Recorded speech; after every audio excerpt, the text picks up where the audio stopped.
छत्तीसगडच्या बिलासपूरमध्ये झालेल्या रेल्वे अपघातामध्ये 8 जणांचा दुर्दैवी मृत्यू झालाय तर अनेक जण जखमी झाल्याची माहिती आहे। एनडीआरएफ पोलीस आणि स्थानिक प्रशासनाकडून युद्ध पातळीवर त्या ठिकाणी बचाव मोहीम राबवली जाते। अपघाताची माहिती मिळताच तातडीने बचाव पथकाने घटनास्थळी धाव घेतली। जखमींना त्वरित जवळच्या रुग्णालयामध्ये उपचारासाठी दाखल करण्यात आलंय। अजूनही डब्यांमध्ये अडकलेल्या प्रवाशांना बाहेर काढण्यासाठी बचाव पथकं शर्थीचे प्रयत्न करत आहेत। अपघातस्थळी स्थानिक प्रशासन, पोलीस आणि एनडीआरएफचे जवान एकमेकांशी समन्वय साधत काम बचाव कार्य करताना पाहायला मिळत आहेत। छत्तीसगडमधील बालोदा बाजार जिल्ह्यामध्ये हर्दी गावामध्ये 4 हत्ती विहिरीमध्ये पडल्याची धक्कादायक घटना घडलेली आहे। स्थानिकांनी दिलेल्या माहितीनंतर वन विभागाचं पथक तातडीने घटनास्थळी पोहोचलो आणि जवळपास 8 तास अडकलेल्या हत्तींसाठी जेसीबीच्या मदतीने रस्ता तयार करत बचाव कार्य राबवलं गेलं।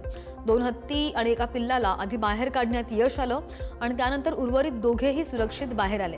मात्र दुसरीकडे ग्रामस्थांनी नुकताच झालेल्या हत्तींच्या हल्ल्यामध्ये मृत्यू झालेल्या शेतकऱ्याच्या प्रकरणी वन विभागाने मदत न केल्याचा आरोप करत निषेध सुद्धा व्यक्त केलाय। या परिसरामध्ये सध्या 28 हत्तींचा कळप फिरत असल्यानं तणावाचं वातावरण कायम आहे।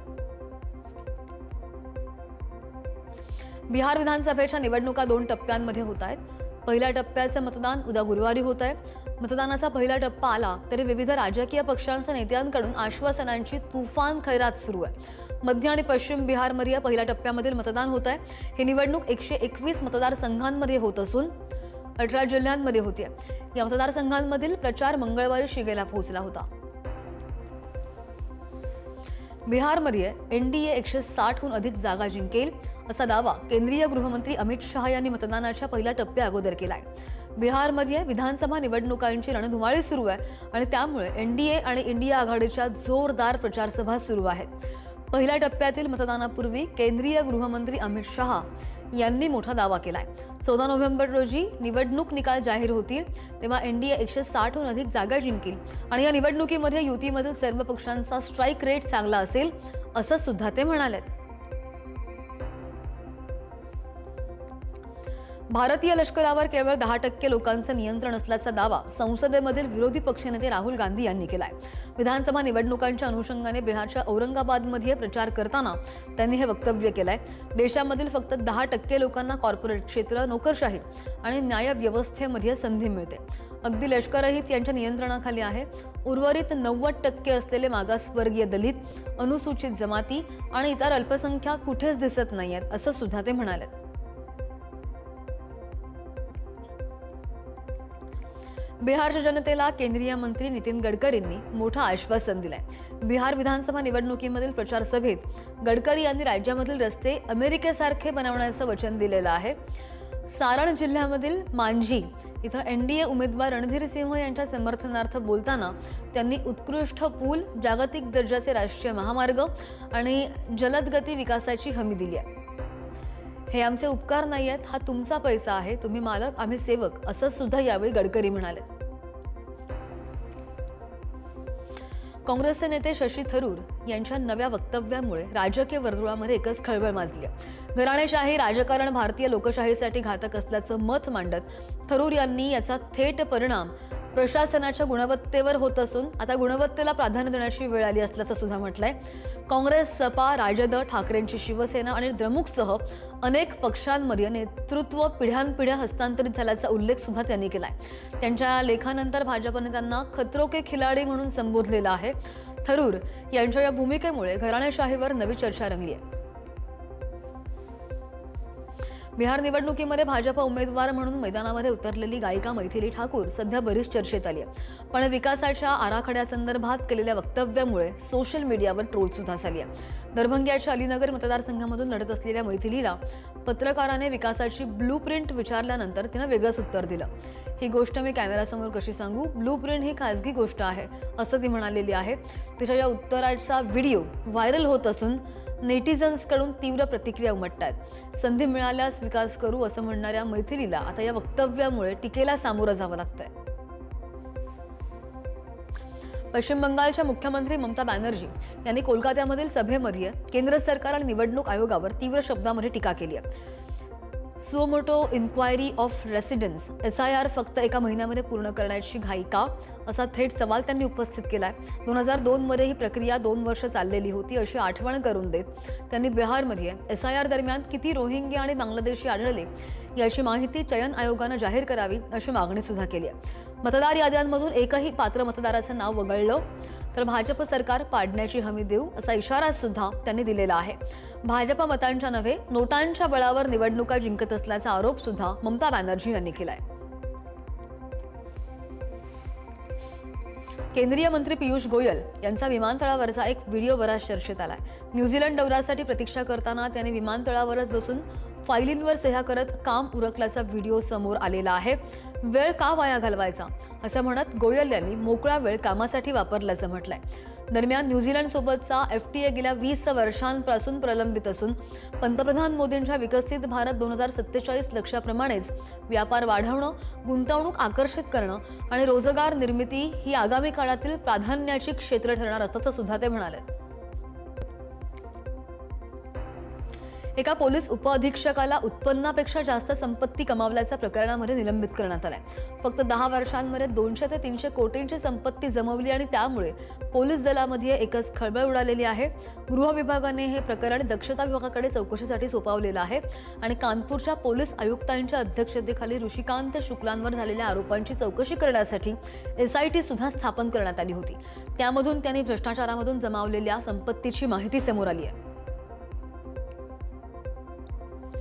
हैदराबाद विजापूर महामार्गावर एका बसनं खडी भरलेल्या ट्रकला जोरदार धडक दिली.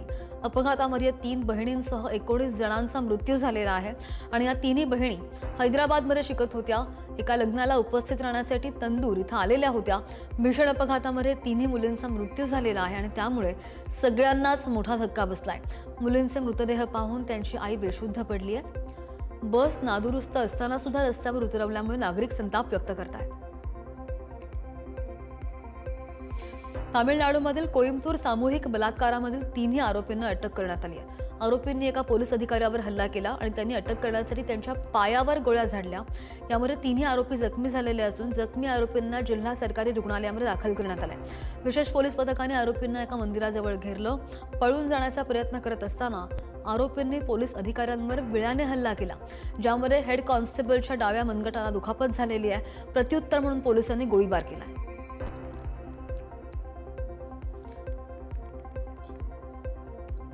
स्वदेशी बनावटीचं सर्वेक्षण जहाज इक्षक उद्या नौदल प्रमुख ॲडमिरल दिनेश के त्रिपाठी यांच्या उपस्थितीमध्ये भारताच्या नौदलाच्या ताफ्यामध्ये सामील होणार आहे. कोची नौदल तळावर होणारा हा समारंभ भारताच्या जहाज बांधणी आणि स्वदेशीकरणामध्ये एक महत्त्वाचा टप्पा ठरणार आहे. इक्षक या वर्गातील 3ऱ्या जहाजाचा समावेश प्रगत अत्याधुनिक प्लॅटफॉर्म बांधण्यासाठी नौदलाच्या दृढ वचनबद्धतेचं प्रतिबिंब आहे, जे क्षमता वाढ आणि स्वावलंबनाला गती देईल असा विश्वास नौदलाकडून व्यक्त करण्यात येतोय.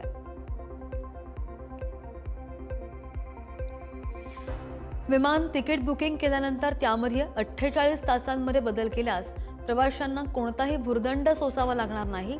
या कालावधीमध्ये तिकीट रद्द करून दुसरं तिकीट देखील आता घेता येणार आहे. नागरी विमान वाहतूक महासंचालनालयानं हा बदल प्रस्तावित केलेला असून ट्रॅव्हल एजंट अथवा पोर्टलद्वारे तिकीट खरेदी केल्यास परताव्याची जबाबदारी संबंधित एअरलाइन्सवर असणार आहे, कारण एजंट्स हे विमान कंपन्यांनी नियुक्त केलेले प्रतिनिधी असतात आणि असंही DGCAने स्पष्ट केलंय. रकमेचा परतावा 21 कार्यालयीन दिवसांमध्ये करावा असं सुद्धा DGCAनं प्रस्तावामध्ये म्हटलेलं आहे. तिकीट बुकिंग केल्यानंतर 24 तासांच्या आत प्रवाशाने त्याच्या नावामधील दुरुस्ती लक्षात आणून दिल्यास त्यामध्ये विनाशुल्क दुरुस्ती करावी लागणार आहे. अहमदाबादमध्ये झालेल्या एअर इंडियाच्या भीषण विमान अपघाताची न्यायिक चौकशी व्हावी यासाठी दिवंगत कॅप्टन सुमित सभरवाल यांचे वडील पुष्कराज सभरवाल आणि फेडरेशन ऑफ इंडियन पायलट्स यांची याचिका त्यांनी दाखल केलेली आहे. या दाखल केलेल्या याचिकांवर सर्वोच्च न्यायालयामध्ये 7 नोव्हेंबरला सुनावणी होणार आहे. न्यायमूर्ती सूर्यकांत यांच्या अध्यक्षतेखालील खंडपीठापुढे या याचिका सूचीबद्ध आहेत. 188 पानांच्या याचिकेमध्ये अपघाताच्या प्राथमिक अहवालावर प्रश्नचिन्ह उपस्थित करण्यात आलंय. या अहवालामध्ये अपघाताचं कारण मानवी चूक असल्याचं नमूद केलं गेलंय. मात्र याचिकाकर्त्यांनी हा अहवाल सदोष असल्याचा आरोप केलेला असून अपघाताच्या तांत्रिक आणि प्रक्रियेमधील कारणांचा तपास करण्याची मागणी सुद्धा केली आहे, अशी ही माहिती.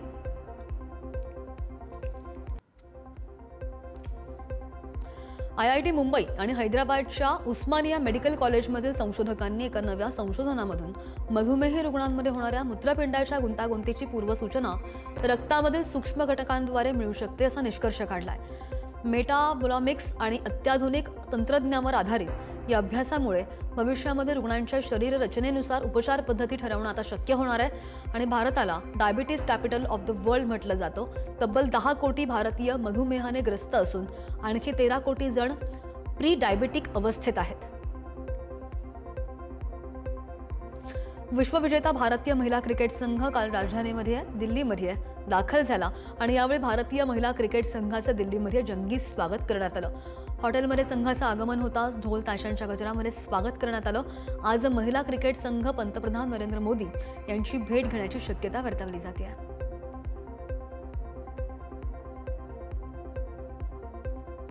सुरत येथील एका सराफानं विश्वविजेत्या भारतीय महिला क्रिकेट संघाला चांदीचा मुलामा दिलेली क्रिकेट बॅट आणि स्टंपचा सेट देण्याची घोषणा केली आहे। सराफ दीपक चौकसी ही भेट देणार आहेत आणि या बॅट आणि स्टंपचं वजन सुमारे 340 ग्रॅम असून त्याची किंमत 1 लाख रुपयांपेक्षा अधिक असल्याचा अंदाज आहे। भारतीय संघाने उपांत्य फेरीमध्ये ऑस्ट्रेलियाला हरवल्यानंतरच आपण ही भेट बनवण्यास सुरुवात केल्याचं दीपक चौकसी यांनी सांगितलंय। भारतीय क्रिकेट टीमनं जो विश्वचषक जिंकलेला आहे त्याबद्दल शुभेच्छा देण्यासाठी कितीही शब्द वापरले तरी सुद्धा ते कमीच पडतील असं सुद्धा ते म्हणाले। ऑनलाईन गेमिंग कायद्याला आव्हान देणाऱ्या याचिकेवर सविस्तर उत्तर दाखल करण्याचे निर्देश सर्वोच्च न्यायालयाने मंगळवारी केंद्र सरकारला दिले। न्यायमूर्ती JB पारडीवाला आणि न्यायमूर्ती KV विश्वनाथन यांच्या खंडपीठाने हे निर्देश दिलेले आहेत। याचिकांमध्ये केलेल्या विनंत्यांनंतर उत्तर दाखल केल्याचं यावेळी केंद्र सरकारने सांगितलेलं आहे आणि त्यावर खंडपीठाने सरकारने मुख्य याचिकेवर सविस्तर उत्तर दाखल करावं। याचिकाकर्त्यांच्या वकिलांना त्यांच्या उत्तराची प्रत आगाऊ द्यावी जेणेकरून गरज पडली तर त्यांना जलद गतीने त्यांचं प्रतिज्ञापत्र दाखल करता येईल असे निर्देश दिलेत। या प्रकरणी पुढील सुनावणी 26 नोव्हेंबर रोजी होईल असं सुद्धा न्यायालयाने सांगितलंय।